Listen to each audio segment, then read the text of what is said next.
Hi hello. ఒక కొత్త టాపిక్తో మీ ముందుకు వచ్చాడు మీ మధు.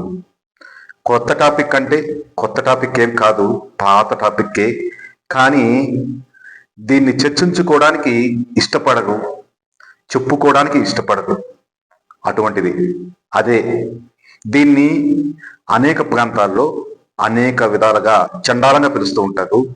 ఆ భాష మనకు వద్దులేండి. అచ్చ తెలుగు భాషలో నేను చెప్తాను. అదే అండి మలం. పొద్దున మనం లేవగానే విసర్జించే మలం. ఏంటండి పొద్దున లేవగానే విసర్జించే మలం అంటున్నారు? మాకు పొద్దున లేవగానే మలం రాదు, మోసనే అవ్వదు. 2 రోజులు 3 రోజులు అవుతున్నా మోసం అవడమే గగనంగా ఉంది అని చాలా మంది అనుకోవచ్చు.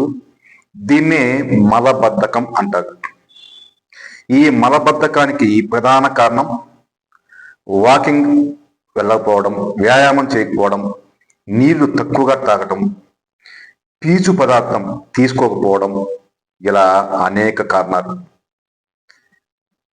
మీరు పొద్దున లేవగానే టీలు కాఫీలు మానేసి ప్రతిరోజు ఒక హాఫ్ లీటర్ గోరువెచ్చని నీళ్లు తాగి చూడండి, సుఖ విరోచనం అవుతుంది. ఇక మలంలో అనేక రకాల్లో ఉంటుంది. ముఖ్యంగా చాలా మందికి నలుపుగా మలం వస్తూ ఉంటుంది. అది ఐరన్ ట్యాబ్లెట్లు ఎక్కువ వాడే వాళ్ళకు అలా నలుపుగా వస్తుంది. అదేవిధంగా gastric trouble, ulcer, liver problem ఉన్న వాళ్ళకు కూడా అలా వచ్చే అవకాశం ఉంది. ఇక కొంతమందికి అయితే మలం పసుపుగా వస్తుంది. అలా రావడానికి ముఖ్యంగా కొలెస్ట్రాల్ ఎక్కువగా ఉండే వాళ్ళకు కూడా ఆ విధంగా మలం పసుపుగా వచ్చే అవకాశం ఉంది. వాళ్ళు చెకప్ చేసుకుంటే మంచిది. అదే కాకుండా ఈ పాలు, నెయ్యి, వెన్న ఇవి ఎక్కువ తీసుకునే వరకు కూడా మలం పసుపుగా వస్తుంది. ఇక కొంతమందికి మలం ఎరుపుగా వస్తుంది.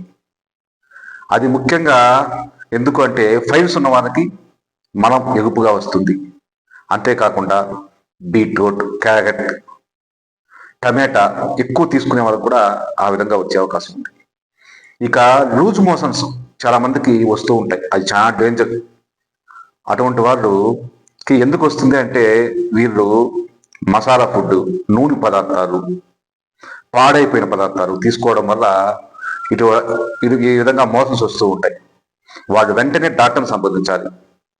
ఆ తర్వాత ఓఆర్ఎస్, మజ్జిగ, కొబ్బరి నీళ్లు క్రమం తప్పకుండా తాగాలి. ఇక అందరి మనసులో ఉన్న ప్రశ్న ఏంటంటే, మనం మోసంకి వెళ్తే నీటితో కడుక్కుంటాం, కానీ ఇతర దేశాలలో పేపర్తో తుడుచుకుంటారు అట కదా. అలా పేపర్తో తుడుచుకునే దేశాలు ఏవి, నీటితో కడుక్కునే దేశాలు ఏవి అని చూడండి. మన ఇండియాతో పాటు పక్కన ఉన్న బంగ్లాదేశ్, నేపాల్, శ్రీలంక, భూటాన్, ఇక ఆఫ్రికాలో కొన్ని దేశాలు, ఇవి కాకుండా పూర్తిగా అరబిక్ దేశాలు అన్ని నీటితోనే కడుక్కుంటారు. ముఖ్యంగా ఈ ముస్లిం దేశాలకు అది వాళ్ళ ఆచారం కూడా. కాబట్టి ఇప్పుడు నేను చెప్పిన అరబిక్ దేశాలు, మన చుట్టుపక్కల ఉన్న కొన్ని దేశాలు, ఆఫ్రికాలో ఉన్న కొన్ని దేశాలు, మన దేశం ముఖ్యంగా మనం అంతా నీటితో కడుక్కుంటాం. ఇవి కాకుండా మిగతా ప్రపంచంలో ఉన్న అన్ని దేశాలు అనుకోండి, అందరూ పేపర్తోనే తుడుచుకుంటారు. తమాష ఏమంటే అదే నాగరికత అని వాళ్ళు అనుకుంటున్నారు, ఆ ముద్దు మొహాలు. కానీ నిజానికి వాస్తవంగా చెప్పుకోవాలంటే మనం నీటితో కడగడం శుభ్రత, ఆరోగ్యం కూడా. ఏమంటారు? ఇంకొక ఎవరు చర్చించుకోలేని ఒక టాపిక్తో మళ్ళీ మీ ముందుకు వస్తాడు మీ మధు.